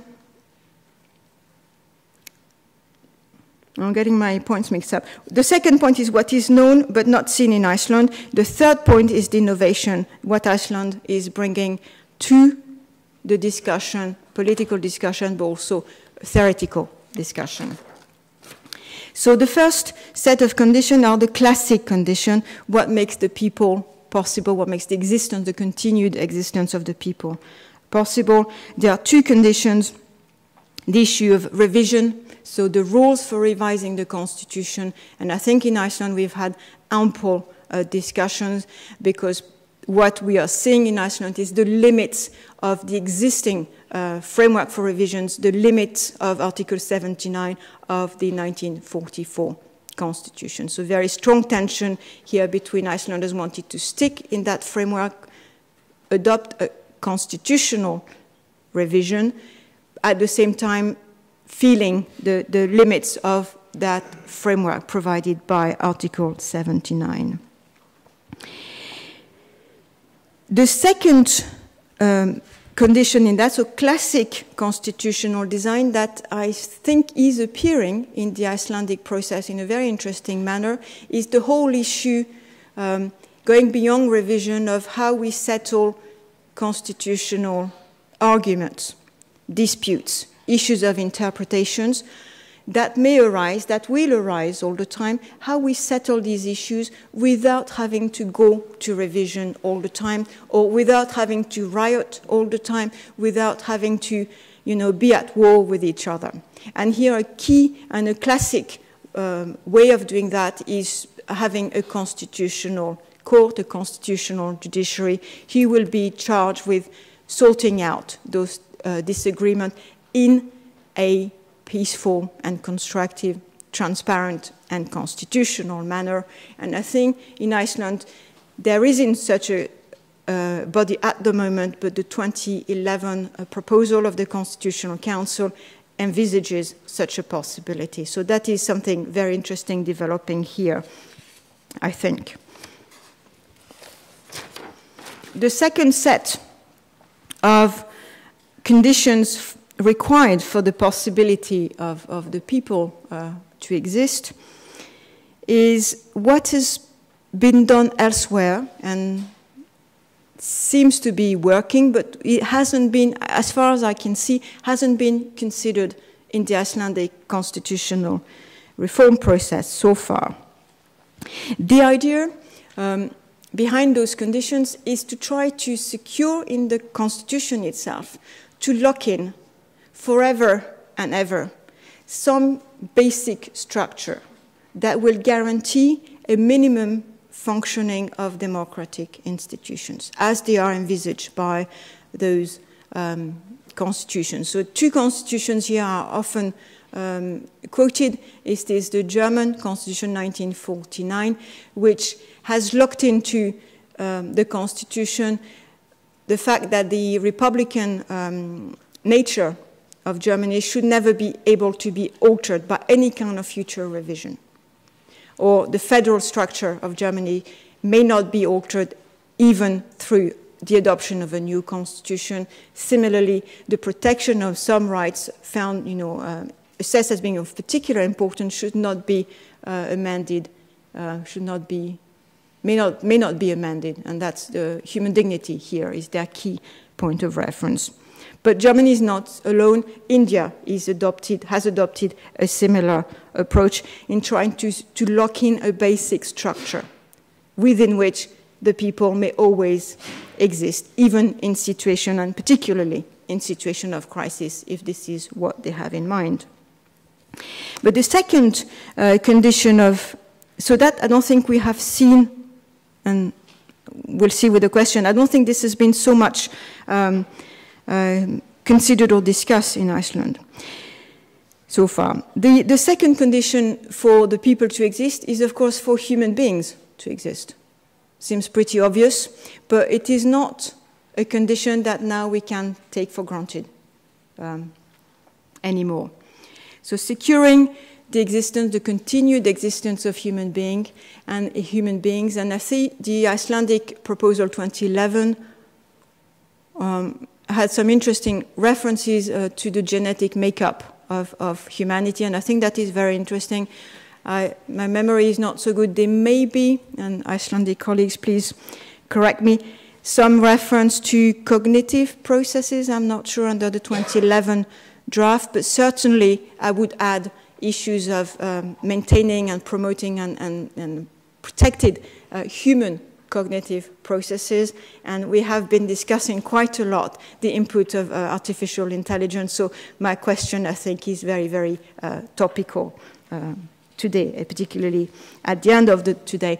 But what we mustn't forget is that no human being and no humanity will be able to survive if we don't have an environment that makes our survival possible as a species. And that isn't a theoretical question now. So this idea of survival takes me to the third set of conditions of possibility that we see developing in Iceland, perhaps not quite from the theoretical perspective I understand it, but things are happening in the drafting process. And what we have seen recurringly in the constitution reform, so since 2009, 2010, and 2010 with the national gathering in particular, is a key concern and is a recurring concern for the protection of the environment and the protection of natural resources in Iceland. And that has been sort of the thread, I think, bringing together the various stages of constitution revision. Very interesting to observe 2010, 2011, 2012, referendum question 2016, the bills. Only 3 bills were put forward. 2 of them deal with this issue of environmental protection and ownership or management, how best to use natural resources for the good of Icelandic humanity is the idea. So we have to see what comes out of that. And I have to say, I was absolutely delighted to have the paracat. Yeah, because, and I have to say instantly to you, I didn't pay anyone to engineer that. Yeah, but that proves my point before I make it. Yeah, so therefore I'm completely safe that I'm absolutely right in this matter, of course. That without having this protection of environment, natural resources secured, we are nothing without electricity. Yeah, I was tempted, I was going to speak before Lawrence, because I can speak just about in the dark. Yeah, my technology involves and that. So it's a little bit more advanced. The technology I'm using is a little bit more advanced than the kind of technology the drafters of the French declaration in 1789 were using. I'm not having candles, but I have more or less the same level of technology. But that makes the point that these issues of natural resources that are now, the discussion is a core issue, a recurring issue of the constitutional process. It will, I'm sure, be codified in one way or another in the revised constitution when it is eventually adopted. The question is what kind of priority that new constitution will give to the protection of environment and the guarantee of natural resources one way or another. And it seems to me that that may be the sort of issues that should be put in the sort of second category of conditions I mentioned, conditions that can never be taken away from the Constitution. No revision should be able to backtrack on that, and the draft of the 2011 proposal is very clear and sort of seems to be pointing in that direction when the Article 34 of that proposal in 2011, proposal drafted by the Constitutional Council, refers to the joint, but perpetual property of natural resources. And that is a very, very strong adjective here to have put in. So feedback on who put this in and why, I am curious. The third and last part of my talk is to consider, because this is how it happened originally, historically, the sort of defensive or negative dimension of the definition of we the people. We the people, historically, it was the Americans who came up with that because they were claiming their sovereignty against England, the colonial power, against a different type of monarchy. They were setting up a republic. They were claiming their sovereignty against a monarchy, and beyond that, against a god sort of legitimated or driven or supported monarchy. So a very strong positive, but also defensive assertion of civic and constitutional sovereignty lies behind that claim, we the people. In 1944 in Iceland, the Constitution 1944 doesn't have a preamble, which I find a little bit surprising, but it doesn't have a preamble. But the claim to sovereignty is the same. In 1944, Icelanders claim their sovereignty. They will say they claim it back from a monarchy. Yeah. And they exercise their claim through a referendum. Everybody here knows the story. In 2011, in the draft, we have a we the people assertion, but I don't think the Danish king is very much what the drafters had in mind. So the issue of claiming sovereignty against the king as the monarch, the single monarch, is not so much on the agenda. I am just wondering, and it may just be a play on words on my part, what other king or kings Icelanders may be trying to assert their constitutional sovereignty against. So let's not forget the wider context in which the riot started and the social disruptions. And I keep coming across this phrase, the oligarchs. Who are these oligarchs? So is it a claim of we the people, the Republicans, against an oligarchy?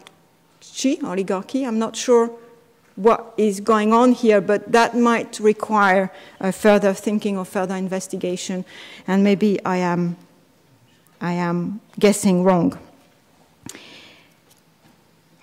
I will not talk too much about religion to follow up the claim of the Republic and against the absolute monarchy and God justified back certainly in the French case.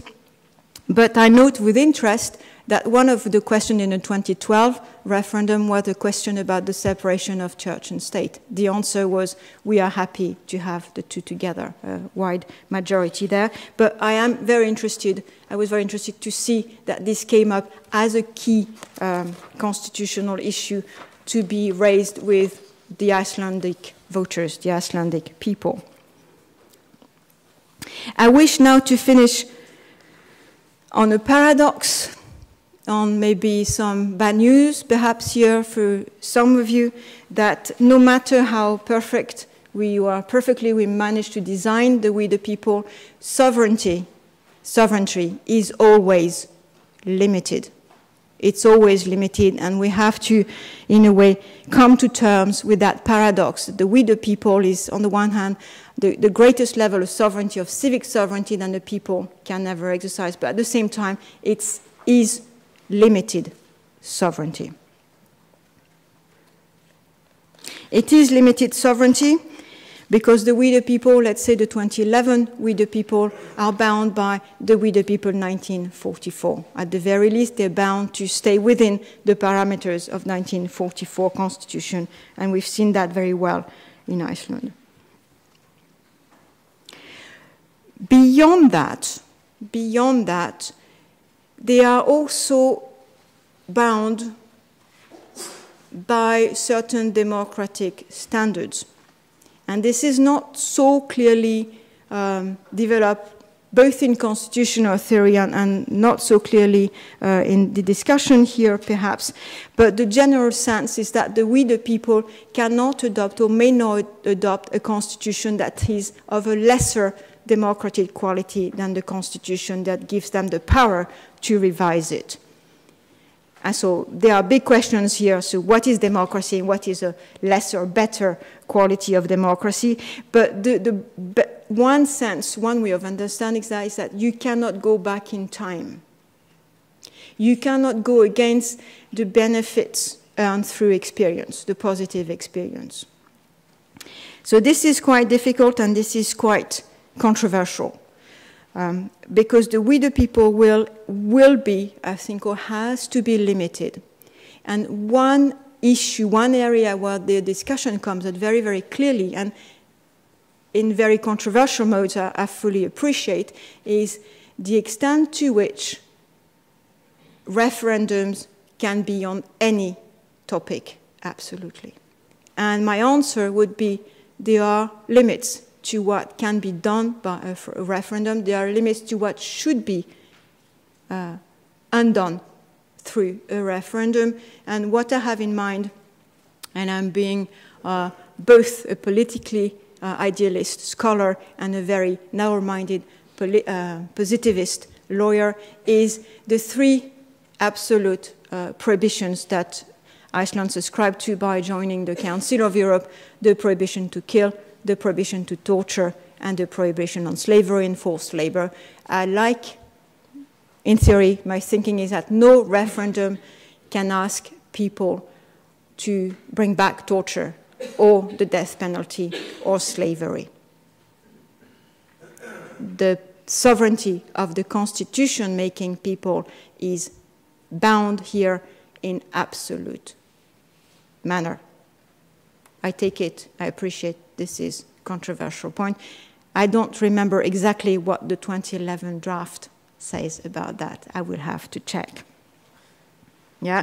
So the second level, the second limit or limitation on sovereignty, and this is an issue that has arisen in the Icelandic context, and not just in Iceland. This is a very sensitive, controversial, difficult issue outside Iceland, is linked to the fact, and we've had this discussion, that Iceland, this is the bad news of the day, is not the only state in the world.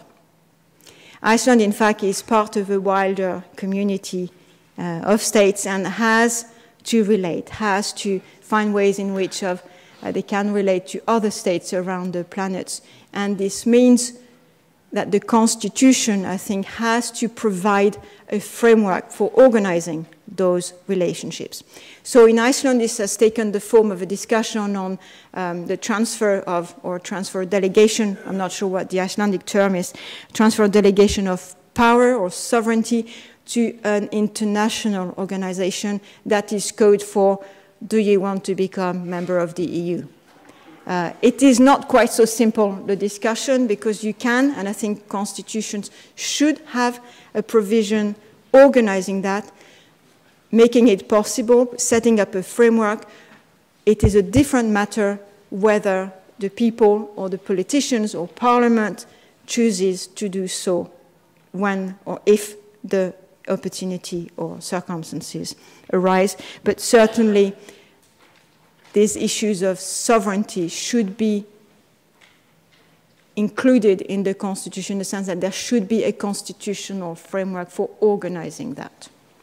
This doesn't bind or predict the outcome of a decision. Do you or do you not want to be in the EU? So this is a sensitive point, and believe me, you hear my French accent. I live in the UK, and we are seeing how difficult it is to disentangle sovereignties and to disentangle the UK from the EU. But democracy is not. So the positive, I want to finish on a positive note, democracy, and I think something we should not lose sight of that, is not limited within the boundaries of a state. In fact, it did not start in a state. It started in a city-state, if you think the Athenian model was a democracy. It is not limited to the boundaries of a state, and I think it might be useful for Icelanders to think that the Constitution is not just what makes democracy possible in Iceland, but it is also what makes it possible for Icelanders to become citizens of the world. Thank you.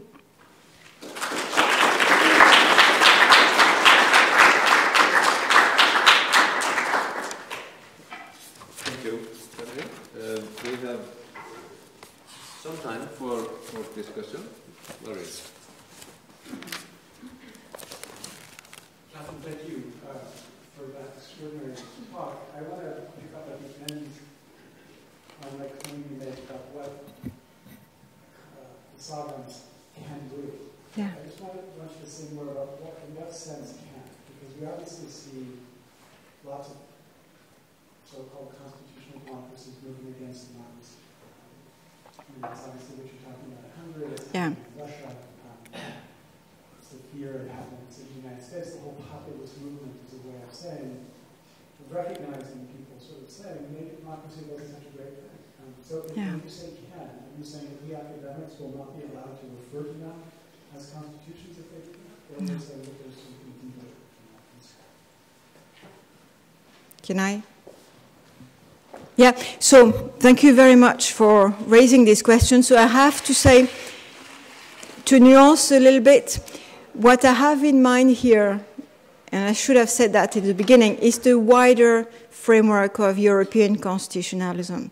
So in that framework, because we have a particular history, a particular constitutional makeup, a particular entry, admissions requirement into that club, if you want, it's often described as a club of democracy, a particular design of democracy even. So it is within that framework that I was thinking.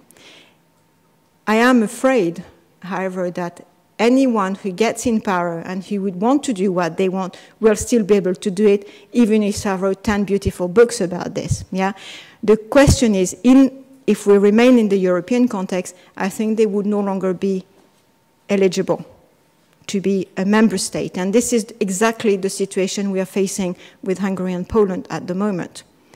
The fault in the EU provisions is that we have no mechanisms to exclude people, to exclude member states who no longer meet this kind of constitutional and democratic design or this kind of quality of democracy.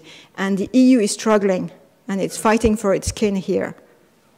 Yeah, to promote and protect and educate, if we don't want to see that too much, always in a belligerent way, to educate Hungary back to democracy. Democracy does not come naturally, I have to say. It's an education. And it's a steep learning curve. And many of us here are teachers, and we know how hard it is to learn and how easy it is to make mistakes. But we need to have a system to correct those mistakes. Thank you. Thank you for that. That was really fascinating. I have a question about the claim that you made about sovereignty being limited. Yeah. And because I guess the way I look at it, if I think back to Lawrence's talk, in some sense, sovereignty has always been limited, and it has always made a claim to absolutism. Mm-hmm. So it always implies a single subject, while both of you, in different ways, were arguing that that subject is constituted, which implies, I guess the term he used was bipolar, but there's it's a difference. It's a multiplicity of some sort.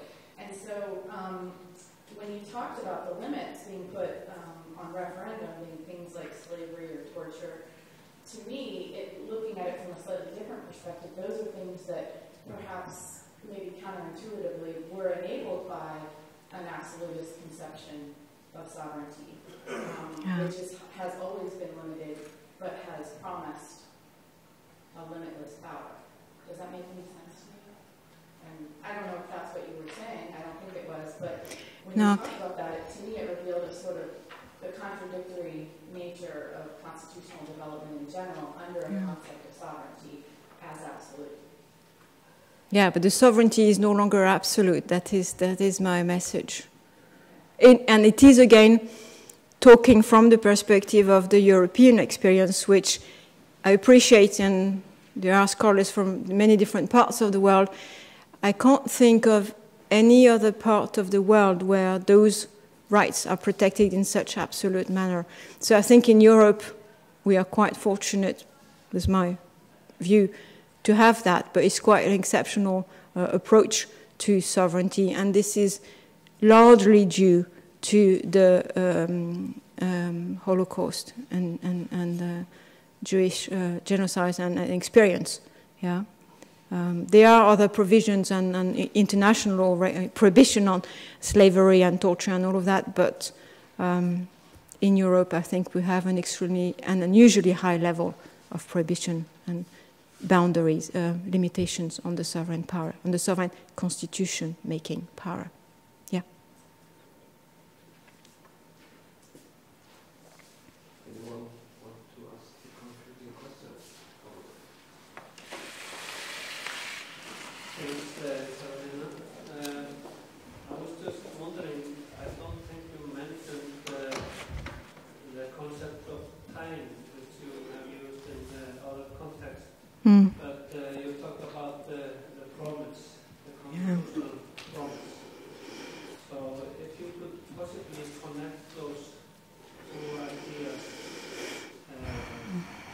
so we could hear a little bit about your ideas of time in human rights and constitutional context, combined with maybe what is the constitutional promise in the Icelandic context. Thank you for this easy question. So, the constitutional promise it's funny, I was just thinking about identity. I said at the beginning I've been a foreigner for most of my life, and I think for the most part when I was a foreigner I was a constitutional scholar, so maybe I need a promise to get going. But I've been thinking about what is exactly a constitution, and the questions arise in Iceland in a very acute manner as to a constitution is two things defined here. It's been defined or approaching around two converging, but they've been seen, I think, in parallel so far. In fact, they converge. What do we put in that constitution, and who puts these things in the constitution, and what are the right ingredients to put in a constitution? And there is no, at the level of theory and scholarship, there isn't one answer, one right answer, and in fact all scholars disagree and are very happy to disagree about that. So what I've been thinking or trying to understand, what is a constitution if we try to go to the core of the definition. And the constitution is only the promise that the conditions that created the constitution should continue to exist. So if the promise, the promise is not something you can deliver at the moment of drafting, so this is really important to take the longer view and to say, okay, what is it that we are trying to achieve longer term?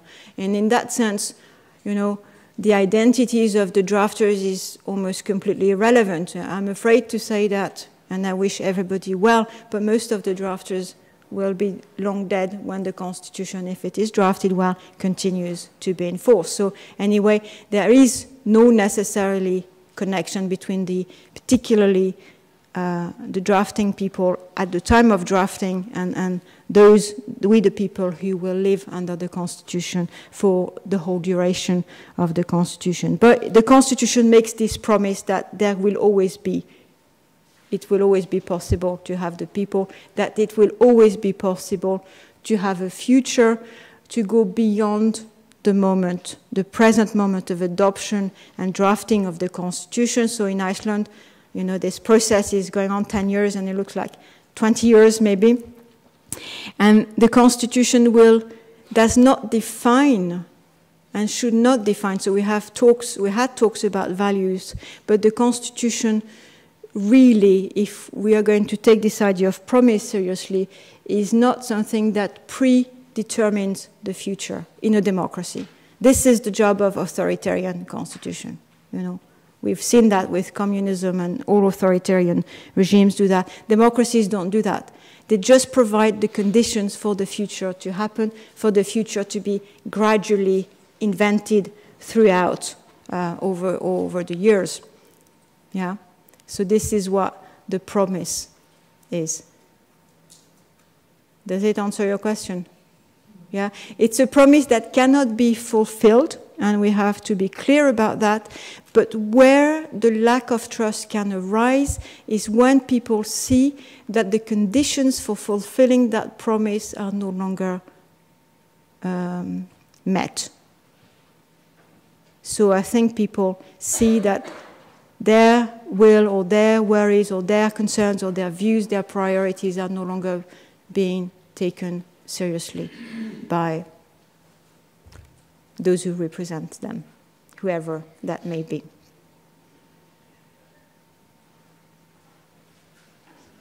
Well, thank you, Catherine, and thank you all, keynote speakers of today, for incredibly rich and inspiring talks.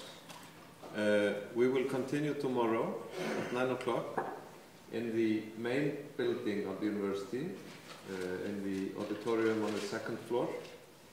It will be a slightly different program, but I hope I'll see all of you, at least, at 9. So let's give Catherine a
evolving towards, yeah, okay. So, and then we just go together. Okay, good. So I didn't know. No, I thought there was two more notes, or two more emails, so I wasn't but that is, so good to see you there.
Ég ætla að reyna það sko eitthvað en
project for 2 years ago, which I clarified, but then you have to leave the system message to the boss for the website stuff, and the new person will close it or something. And we request transfer for the so I need to run 2 minutes. I go. Speak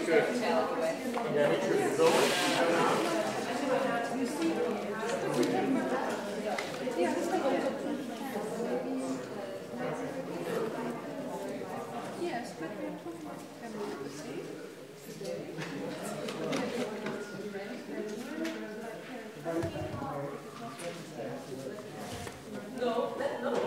No, it says very on.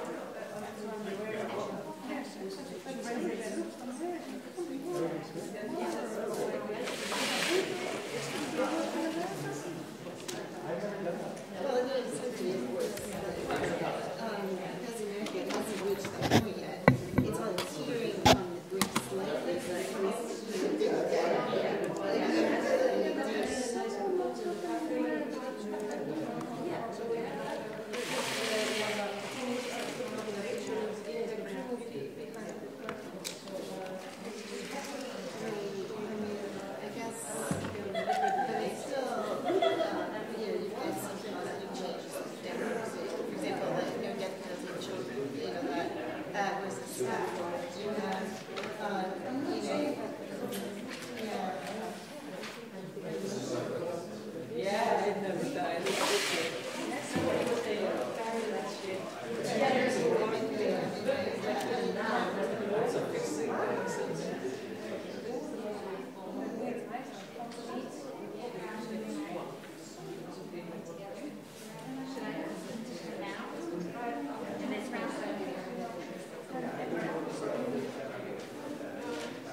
So just imagine what is going to be said in response. So the borders of could people say we should not have this, or they should say we should play it.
to take decisions. But like you were framing it as should be like a representative government, should be a direct representative, direct.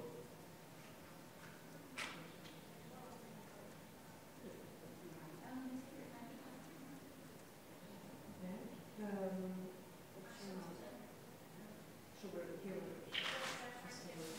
say that it's going to be the motion. But this is more like how it actually plays out, how does checks and balances and how do we govern our society? It's kind of what system are we using? Yeah. But with each of these, you've got to be thinking, what is the fight? Yeah. What do we disagree? Yeah. You don't have to just say,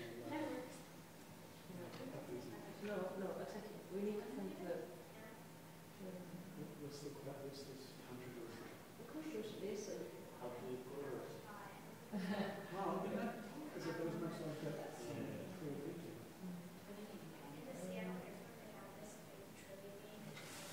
Because he could produce a bunch of reactions and we just want presently to change the That's what we're talking about. When people try to go completely understand about saying you will get asked later on what person is in the regulator. So you like to think weekly. Each question has its own That's why we I go back to that point all the time. Like, why are we going to get both countries? Yeah, let's just go for fair stuff and let's just be embarrassed for 20 minutes and come back and at least then we'll have a conversation. Yeah. Okay, let's trust that. But international relations with quality is like happiness in the culture. No, I don't. But do you think we should keep it? Or should we just put some more? We have 11 anyway, so close. We need but we can put it at the last subject. Okay. You can say it in a way that doesn't provoke immediate since you're talking about relation to the world. Yeah.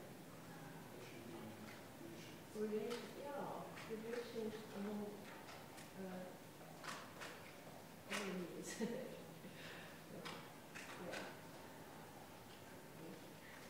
International cooperation is like not just a scoring more. Yeah, there's no connection. Sometimes this is completely new.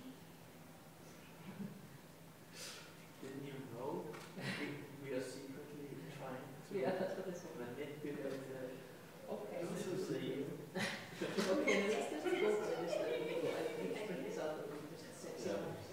Okay. Sit down and Commissioner with the excellent ice cream shop is. Where you I love the gun to lesson.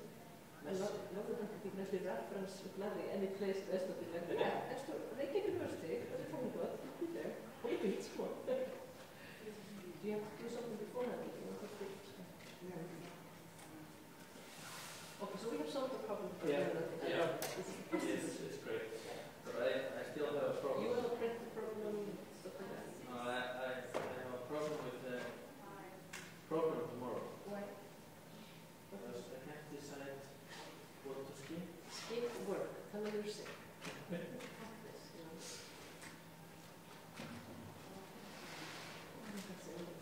What's your favorite of your subject?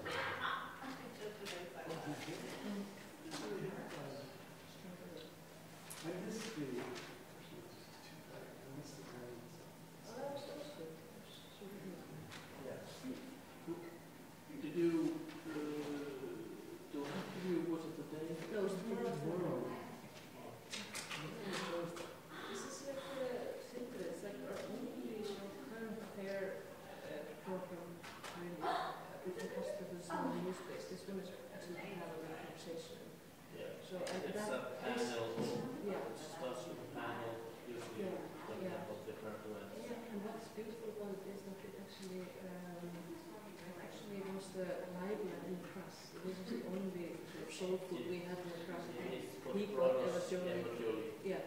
He interviewed her and he was like, can you help? I was just like, okay. And that's how it happened, seriously. Online, just live, and everybody tuned in. There was on Sunday mornings. And everybody, it was a little bit like you were, it's exactly your point, because there was so much culture. We needed this program, and it just sort of It's not as no, now it's much as no, it's not. But it has this legacy of being the. And the guy, you know, the inner he's really excellent journalist, he's the one, and he's going to do it with you tomorrow. We were all like having like a jumping celebration, and finally, you know, something we decided to do. I don't know if we were doing it for 3 months. We hardly got to ever cover it, you know. So we were like, yes. One question. What was your take on what the government is going to do with I haven't heard everything about it, but it seems so boring because it's just about politicians fighting out. So I thought Ron was going to inspire her to adopt some kind of process for bringing people in. What Johanna Sigurðardóttir suggested, because she was there, she said, okay, if it's a state plan to do the oceans not they should do a parliament resolution with all dates in it and put that forth first. And then we can see when they start to miss the deadlines. Because this is like, what's the plan? You know, and how? It's crazy now. Every 50 ideas for a parliament, it has much more sort of finding. So I asked Katrin to meet me in Norman who's going to work with me on the next exercise. Because when Johan can present it, I think to her, what's more cool is that Prime Minister. You know, maybe she do it then. Because especially if I'm her,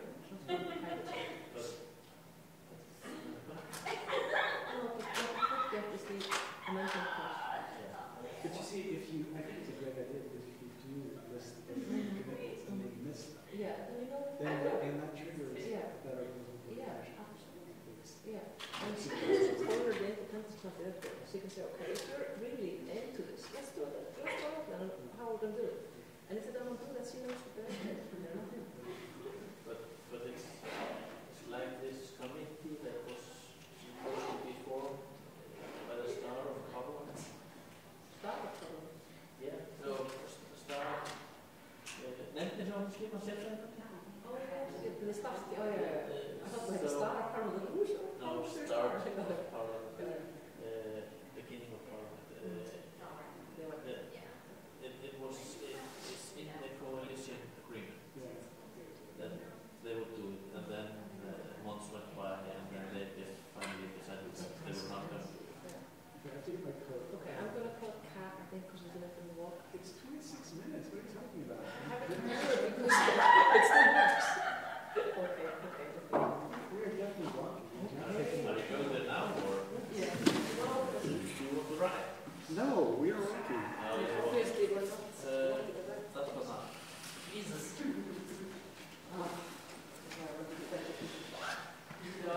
Ég vil sjá sig á morgun. Ég reyna að gera eitthvað í kvöld. Nei, það er ekki að fara að reka mig. Ég þarf bara að vinna þetta. Það er mæta á sunnudegi. Já, það skemmt að vera með þess. Það er eins. Þú sunnudegi að þennan sunnudegi. Ég ætla að, ég hugsa vissi að komið hjá eitthvað 10 eða eitthvað. All right, my darling. I'll see you tomorrow. Yes. What happened? I'll go to Portugal then.